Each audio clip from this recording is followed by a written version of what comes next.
Registration, VAT tax সহ Pajero sports QX মডেলের এক একটি এসইউভি বা স্পোর্টস ইউটিলিটি ভেহিকেল কিনতে খরচ পড়ছে ১,৬৯,৩৫,০০০ টাকা। জাপানের মিৎসুবিশি মোটরস কর্পোরেশনের এই বিলাসবহুল গাড়ি অভিজাতদের মধ্যে বেশ দ্রুত জনপ্রিয়তাও পেয়েছে।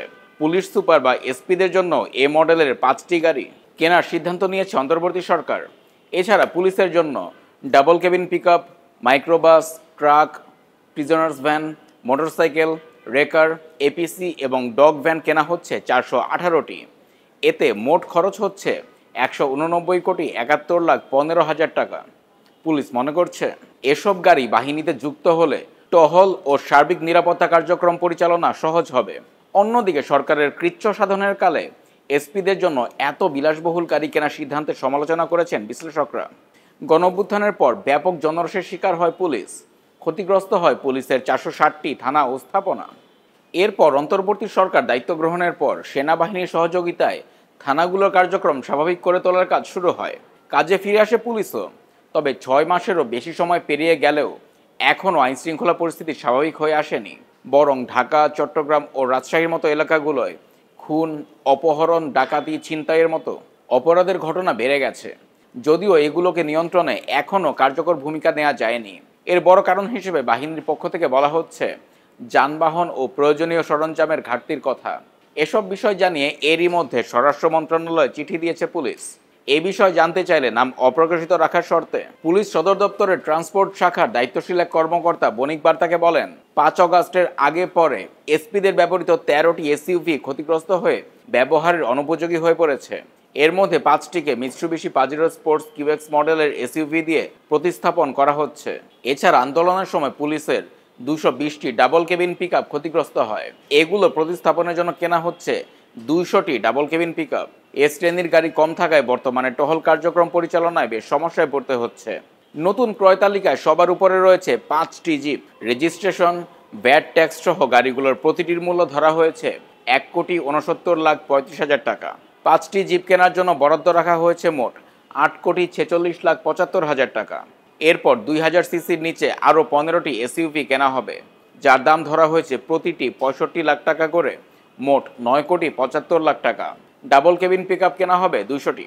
এর প্রতিটির জন্য বরাদ্দকৃত অর্থের পরিমাণ ৫৬,২০,০০০ টাকা। এজন্য মোট বরাদ্দের পরিমাণ ১১,৪০,০০,০০০ টাকা। অনূর্ধ্ব ২,৭০০ সিসির ৮টি মাইক্রোবাস কেনার জন্য বরাদ্দ রাখা হয়েছে ৪,১৬,০০,০০০ টাকা। এর বাইরে ৩ টন ও ৫ টনের ১৬টি ট্রাক কেনার জন্য মোট বরাদ্দ ৫,৬৬,০০,০০০ টাকা। ৪টি বাস কেনার জন্য বরাদ্দ ১,৮৭,৪০,০০০ টাকা। ২,৮৫,০০,০০০ টাকা বরাদ্দ দেওয়া হয়েছে ৫টি প্রিজনার্স ভ্যান কেনার জন্য। ১৫২টি মোটরসাইকেল কেনার জন্য বরাদ্দ ৩,৮০,০০,০০০ টাকা। ১০ টনের ৮টি রেকার কেনার জন্য বরাদ্দ করা হয়েছে ১৬ কোটি টাকা। ৪টি এপিসি কেনার জন্য ২৪ কোটি টাকা এবং একটি ডগ ভ্যান কেনার জন্য ৭৫ লাখ টাকা বরাদ্দ করা হয়েছে। তবে এ বরাদ্দ যথেষ্ট মনে করছে না পুলিশ। বাহিনীটির সদর দপ্তর থেকে পুলিশের জন্য গাড়ি কেনায় মঞ্জুরিকৃত অর্থের পরিমাণ সংশোধনের প্রস্তাব দেওয়া হয়েছে। এর মধ্যে ২০০০ সিসি সক্ষমতার ১৫টি এসইউভি কেনায় প্রতিটির জন্য ৬৫ লাখ টাকা বরাদ্দকে বর্তমান বাজার দরের সঙ্গে সঙ্গতিপূর্ণ নয় বলে মতামত দেওয়া হয়েছে।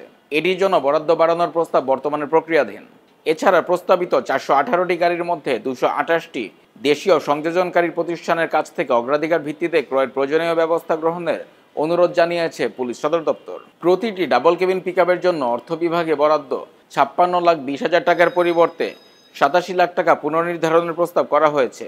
একইভাবে মাইক্রোবাসের জন্য ৫২ লাখ টাকার পরিবর্তে ৫৫ লাখ টাকা, ৩ টন ট্রাকের ক্ষেত্রে ৩১,৭৫,০০০ টাকার পরিবর্তে ৩৮ লাখ এবং ৫ টনের ট্রাকের জন্য ৩৯ লাখ টাকার পরিবর্তে ৪৫ লাখ টাকা পুনর্নির্ধারণের প্রস্তাব করা হয়েছে। এছাড়া বাস কেনার ক্ষেত্রে ৪৬,৮৫,০০০ টাকার পরিবর্তে ৪৮ লাখ টাকা করার প্রস্তাব দেওয়া হয়েছে। এছাড়া ৩টি পেট্রোল বোট প্রতিস্থাপনের জন্য ১,২৫,০০,০০০ এবং 4টি স্পিড বোটের জন্য ৩ কোটি টাকা বরাদ্দ দেওয়ার প্রস্তাব করেছে পুলিশ সদর দপ্তর। এ বিষয়ে জানতে চাইলে স্বরাষ্ট্র মন্ত্রণালয়ের জননিরাপত্তা বিভাগের অতিরিক্ত সচিব খন্দকার মোহাম্মদ মাহবুবুর রহমান বণিক বার্তাকে বলেন, ৫ অগাস্টের আগে ও পরে দেশব্যাপী পুলিশের বহু স্থাপনা ও যানবাহন ক্ষতিগ্রস্ত হয়। এর মধ্যে অনেকগুলো যানবাহন একেবারেই ব্যবহারের অনুপযোগী হয়ে পড়েছে। আমাদের সাধ্য ও সীমাবদ্ধতা বিবেচনায় নিয়ে ধাপে ধাপে পুলিশের যানবাহন প্রতিস্থাপন করা হবে। প্রথম পর্যায়ে ৪১৮টি গাড়ি কেনার অর্থ বরাদ্দ হয়েছে। পরে আরও হবে।